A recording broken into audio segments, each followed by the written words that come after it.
What's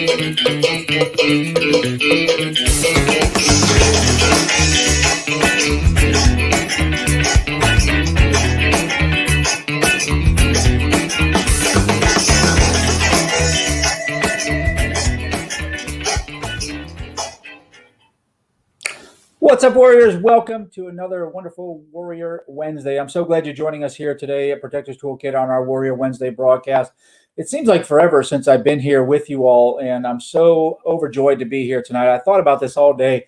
I was out in my patrol car for a little bit today, and man, I just really was getting pumped up and energized to be here at Warrior Wednesday tonight. And tonight for a great topic, talking about scenario-based training or scenario-based learning. But let's get you aligned about who or what Protector's Toolkit is all about. Well, we have a guiding biblical principle here at Protector's Toolkit. It's Proverbs 18:15, and it says this: "An intelligent heart acquires knowledge, and the ear of the wise seeks knowledge." And that's really what we're all about here at Protector's Toolkit. I've acquired knowledge over a long period of time, both in military and in civilian law enforcement roles. And it is just my heart to give back to the church community, the church warriors, the church protectors, you guys and gals who show up at your church on Sundays, to make sure that there's a safe and secure worship environment for everybody on your campus. In the easy to read version of the Bible, it says it this way too: wise people want to learn more, so they listen closely to gain knowledge. And you warriors are just that. I call you warriors because it's very plainly put into the Bible. In Exodus 15:3, the Lord is a warrior, the Lord is his name. And we are created in his image, as we know in that book that I like to go to every day for a lot of wisdom. The Bible, it tells us that we're created in his image. So you are warriors. When you choose to put yourself on the line to protect others, you are, in my book, a warrior. Carson, I see you joining us tonight from San Angelo. Ray Coates, always glad to see you there, sir. Love to have you guys out there so much. Thank you so much out there. We are going to talk about the scenario learning tonight. Well, when you come into the room, wherever you are, please let us know where you're listening from. I like to see how many guests we get. And of course, we always want your comments and feedback throughout the broadcast. This makes it easy for me to talk right to you and answer maybe some questions you're already having about scenario-based learning or scenario-based training at your church. Maybe you've already done that. Now, I'll just tell you, Navy SEAL Richard Marchenko said it best: the more you sweat in training, the less you bleed in combat. That's absolutely true. You know, I've had a very, very good, long military career. And the military, the Army, the United States Army is really embedded in my DNA. If you didn't have that when you went there, they sure embed it in your DNA while you're there. I'll just tell you that. And it gave me a wealth of attitudes and axioms, which I use every day. I don't know if my kids like it or not, or my wife likes it or not, but it's something, some things that I've just put into myself, and it crossed over to my everyday life. One of my favorites that I've had in my career, and it's just stuck with me, even when I went into law enforcement, special operations, or SWAT teams, stuff like that, sniper teams, and even working overseas. One of the things that always stuck in me was train hard, fight easy. I'll say that again: train hard, fight easy. That translates a lot of different ways, but what it means to me is I put my best effort into my training, so my fight, if I ever have a fight, is easy. It's a 4-word mantra. It managed to capture so much of how a strong, prepared approach to present hardship, whatever you're going through in a crisis, can be easy, or it should be easy for you, because you put the work in on the front side in your training. And that's what training, specifically in scenario training, will do for us. It will make us more prepared, and it'll make us a better protector for those people that are in the church planning and hoping for our success in our mission if we ever have to face a crisis. It helps us to build our mind when we put in the thoughts of train hard, fight easy. It helps us to build our mind when we do scenario-based learning as well. It makes a body connection for us. You know, what we say is the body cannot go where the mind or the brain has never been. The body cannot go where the brain has never been. And we hear that over and over again, but what does that really mean? It means we've got to put the hard work in on the front side. We've got to impress upon our body, this is how we're going to prepare and fight in a crisis, and then maybe that fight is easy for us. So let's get closer aligned with what we're doing here at Protector's Toolkit and talk about scenario-based learning. Now, if you're taking notes at home, what I recommend is the Warrior Wisdom Journal. Come on, it's on Amazon. It's the Warrior Wisdom Journal, and I'll tell you what I do. I go to every page that I need in here, and I can write down what I'm listening to, whether it's a podcast or a training like this, and I take all my notes in there. I get all my points in there. I highlight everything that I want to remember, and it's an easy to capture format. So no matter where I go, training events, I go to classes and anything like that, or listening to a podcast, I take the notes in there, and it's a ready reference for me. So go to that Warrior Wisdom Journal out there if you're taking notes. Don't forget, Jim, I see you out there from Woodstock, Georgia. Love you, brother. Shalom to you as well. Make sure if you're coming in right now, you're getting out there and you're sharing this content right now. Hit that share button down at the bottom. You know somebody who's going to be blessed by this because you're being blessed by it. So share with them right there. So what are we talking about with scenario-based training or scenario-based learning? It's a training approach designed with the student in mind, the people participating in it. We design it based on what we want them to learn and what we want them to know. When done correctly, it aligns with the job performance we are expecting from them and what we expect them to achieve once the training is complete. So it is training that is developed based on what we want the outcome to be as well. New tasks or procedures that we're implementing or getting new people into our team, we're simulating during the training, immersing our learners into a learning environment, into situations where they then are allowed to practice their skills. Remember, train hard, fight easy. They safely learn from their mistakes, and they acquire valuable experience. Not only the individual learner, but think of your team as a whole, acquiring experience as a whole. If you have new people injected into your team, or you're a new team just starting, or even a more seasoned team that's been doing it for a while, scenario-based learning will allow you to coalesce and come together even more to figure out strengths and weaknesses. Because this type of training is more relevant to the learner, for the student, for your team members, participants are often more motivated to learn. Now, I don't know about you at your church, what your experience has been. Drop it in the comments if it's different than mine, but sometimes the training we have is boring. Am I right? I'll say that again because I'm not too afraid to admit it. Sometimes the training we put on is simply boring. Whether if it's talking about fire extinguishers and we're not actively using them, we're talking about exit strategies, exiting out of a building, and we're not doing it, that gets very boring for the learner. And what does it do for our volunteers? Well, maybe it makes them not be a volunteer anymore. If the training is over and over and over again boring for them, maybe it's not as glamorous as they thought it was going to be. We're definitely not slinging guns everywhere on Sunday. So we want to engage the learner. We also are, when we do this, we're valuing them and their time. When we engage the learner into the learning and immerse them into the learning experience, we are valuing them and their time, and we're getting more out of them.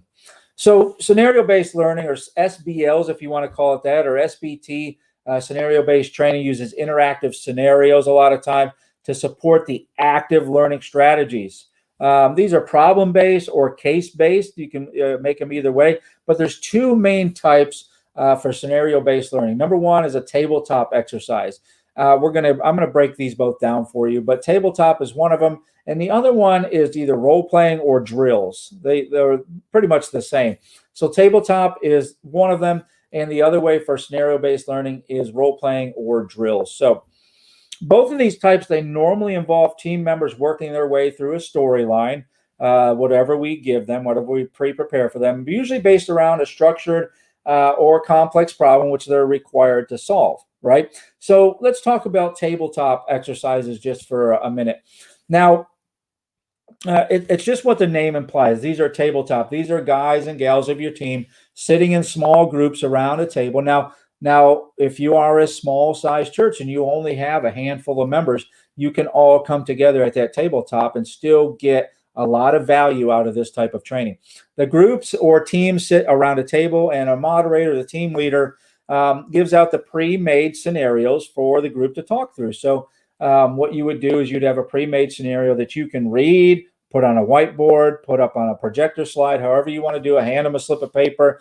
Then they start talking through the scenario, right? The moderator or the team leader then add in variables to make the scenario further. Now, I would just tell you this, quite frankly, it sounded to me, when I start doing these, it sounds like a Dungeons and Dragons thing from the old days, right? So grab your 20-sided dice and get in there and handle some of these scenarios, and then we'll throw some variables in there for you as well. These are now, the tabletop is less active than the drills, but they can help you greatly in your ministry, in your team. They expose gaps in your capabilities, the things that you have to help you. They can expose gaps in your abilities or the abilities of your team members where they may lack some abilities, or we may expose people who have greater abilities than what we knew or thought. And it will expose gaps in your policy, possibly. So we're still getting a lot of bang for the buck out of having tabletop exercises, and it's not as hard to put together tabletop exercises as it is the role playing or the drills, which I'm going to discuss here in a minute.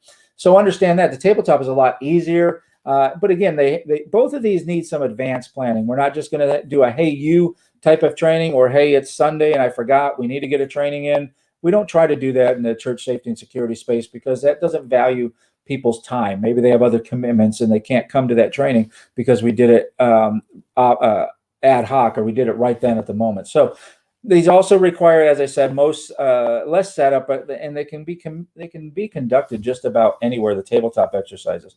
So let's talk now the other side of that, the role playing or the drills for SBL, scenario-based learning or scenario-based training. They tend to be more active and involved, and we definitely want that within these types of training. They require more advanced preparation than the tabletop exercises as well. You will need some advanced preparation in the tabletop. We're going to do that for you here at Protectors Toolkit. Don't worry about that. I'll share that with you here in a second, both of these actually. You want to have enough attendees or students to make the training valuable. Again, you small churches, don't worry. If you only have a handful, 4 people on your team, you're still going to get value out of these types of trainings right here. You want to have enough role players, though, also to make the training impactful. Listen to what I said. You want to have enough students that are engaged in the training, but you also want to have enough role players to make the training impactful. So what does that sound like to you? Well, it sounds like you shouldn't be using your team members necessarily for role players. Now, listen, if you have a large 50-man team, that's easy to break up and get some role players out of that. I give it to you. Go, knock it out, get it all done. That's awesome. But by and large, for the majority of us, we don't have those large 50-man teams that we're running for church safety and security. So we want to try to recruit some additional role players. Now, these can be what I recommend sometimes is people from the church. But let me talk to you about this first so you understand this. The critical component, you have the role players, is to bring, you have the right role players to bring about your intended outcomes. And I will just tell you this right now. This is something you should be writing down if you're taking notes. A bad role player can ruin an otherwise good training. A bad role player can ruin an otherwise good training. So when you're thinking about role players to have come participate, you may want to ask the local police department. Make sure you're partnering up with them and letting them know what the outcome that you're intending is, and also the age group of people that they're going to be working with. You can also recruit from within your church. Now, this has a couple added bonuses if you can get role players from within your church. Number one, you may get the guy or gal who was maybe on the fence about joining the safety and security team, and you expose to them the type of training you have and who you are and what the team is all about. And maybe that's enough to recruit them to your team. Also, you may get the people who have the ear or even the purse strings from within the church. These are the guys and gals maybe that are on the board or make some sort of monetary decisions within the church, or they know the people that make the monetary decisions with the church. When they attend as a role player, they get a lot out of it as well. And maybe that's enough for them to take it back to the board and say, hey, we need to fund this team a little bit more. They're doing excellent training out there with the small budget we gave them, or no budget that we gave them, if that happens to be you out there. I understand that for sure. And so we want to have those people included as well. We also don't want people who are easily injured or easily offended when we're picking from maybe within our congregation. And this is probably something you need to discuss within the team, because the team will have some sort of ideas or understanding of the people you're trying to pick as role players, and let them speak into that as well. There's some people out there that you don't know their background or know their history or know what they're all about. We definitely don't want to get people injured, and we definitely don't want to hurt people's feelings just by being a role player. We want to engage with them as much, and we want to appreciate them. So figure out a way to appreciate the role players that do come in for you to help you out. So you may be asking yourself, Guy, how can I start scenario-based learning? That's a great question. I'm glad I'm here to answer that for you. Go to protectorstoolkit.com. That's what I can tell you. become a member. And we have already done for you tabletop exercises that you can start in our Protector Plan. Our Protector Plan, we give you the 6 basics of developing scenario-based learning as well. I want you to have the basics of developing it before you get the actual tabletop exercises, so you understand how you can also make your own. I'm going to give you a ton of them. They're going to be based on a lot of different scenarios that you will experience or probably have already experienced at your church. These are great tabletop exercises. And I'll also give you 2 variants to add in there as well, or variables to add in there as well per each exercise. So this is already done for you thing. Listen, at Protectors Toolkit, outcomes. You want to identify, what do we want to take away from this? What learning do we want to occur? It's important to identify what you want your team to achieve at the completion of the scenario. You also don't want to set them up for failure where they only fail and fail and fail.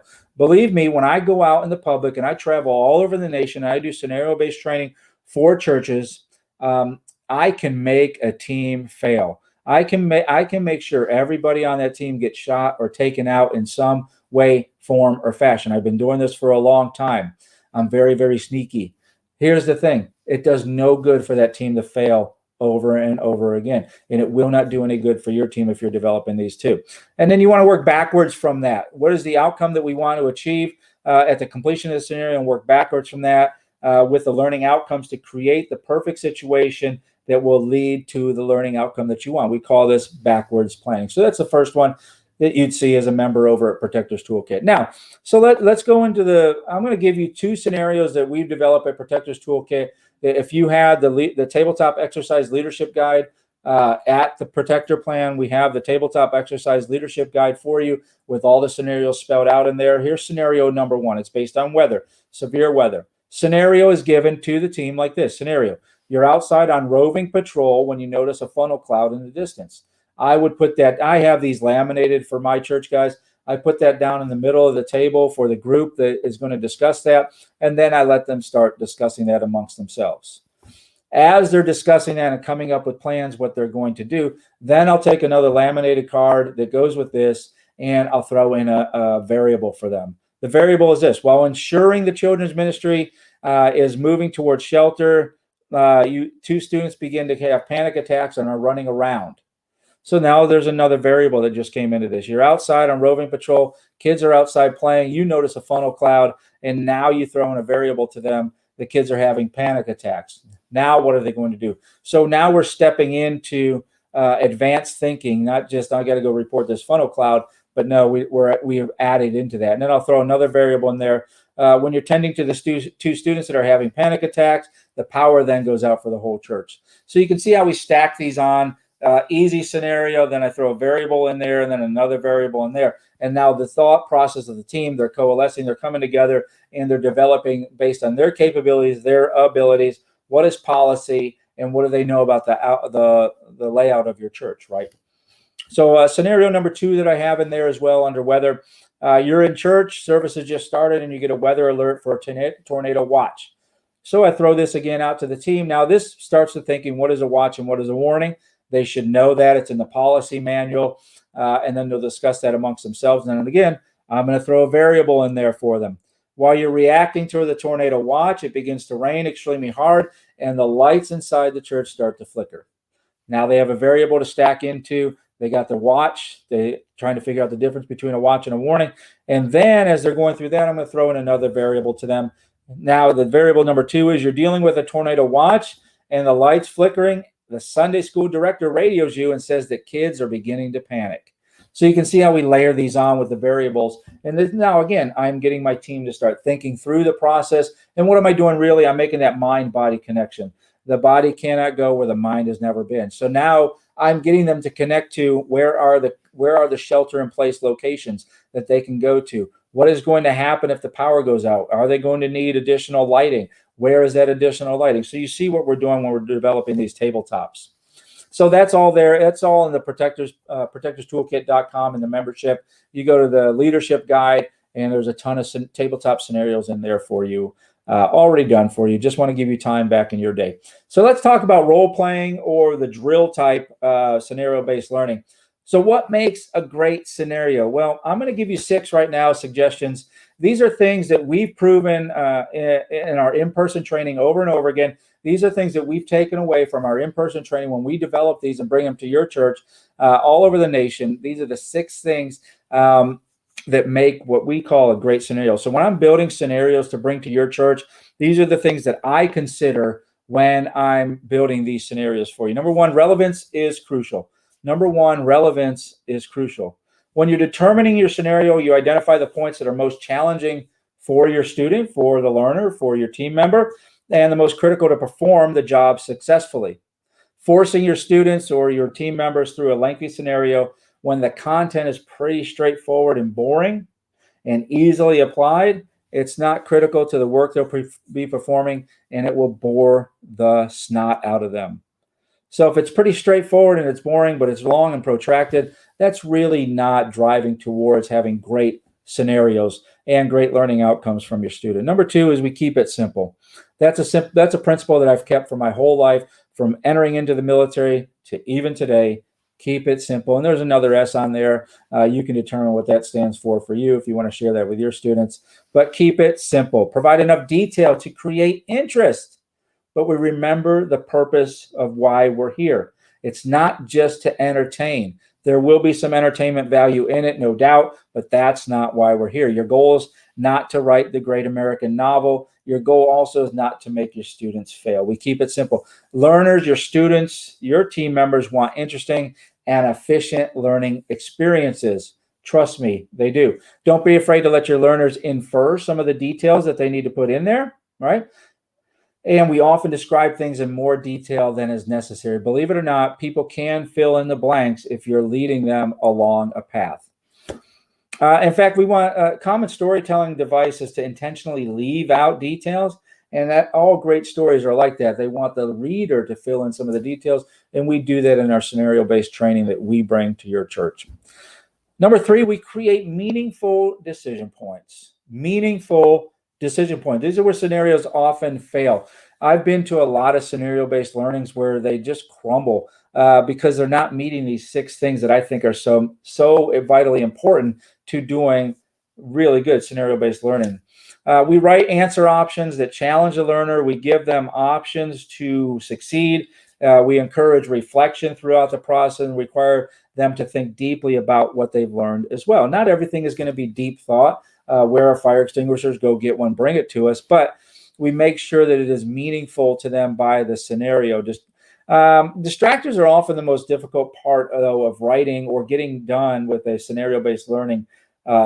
These are the things that split the attention of the student. So just like the variables from the tabletop exercises, the more you can sort of split their attention between 2 different things, the more you may have meaningful outcomes and maybe expose some gaps in abilities, maybe some gaps in policies, and maybe some gaps in capabilities as well. One of those that I consistently expose when I travel around the nation, I have a scenario that I do where it exposes if you don't have an AED and in a 3-minute response time, minute and a half there, minute and a half back, we're going to start losing the patient. And I can't throw that variant in until the person gets back from running wherever they had to go to get that AED. So now we're exposing, hey, there's maybe a gap in policy or a gap in capabilities. So maybe we need to either get another AED or we need to put this AED closer to the bulk of the people who will be needing it, right? So, and during the analysis phase, we identify the most common misconceptions and mistakes learners make, and we put these into our notes so we can make sure we're having the right outcomes. We also want to make sure, number 4, is we're providing the right amount of feedback at the right time. The right amount of feedback at the right time. Sometimes the feedback is an afterthought, and the feedback is sometimes is a lot of times the reason we're there. If we need to make a correction, we make it as it happens sometimes, if it's appropriate to the role playing or the scenario that's playing out. But for sure, we want to make sure we make it at the end. We want to go step by step in why this was a failure or a gap was exposed or an opportunity showed up and what could have maybe been done. So this is again a branch that comes off of our learning in the feedback where you did this, that wasn't successful. What do you think you could have done better? and we get that feedback also from the students. We want to make sure we're giving enough detail and guidance to help the learner or the student know why the decision was correct or incorrect. Okay. When possible, we always design here at Protectors Toolkit, we design our scenarios so the student can experience the feedback through sometimes consequences in the situation. And number 5 in this, in the 6 steps to getting better outcomes for your scenario-based learning is show rather than tell.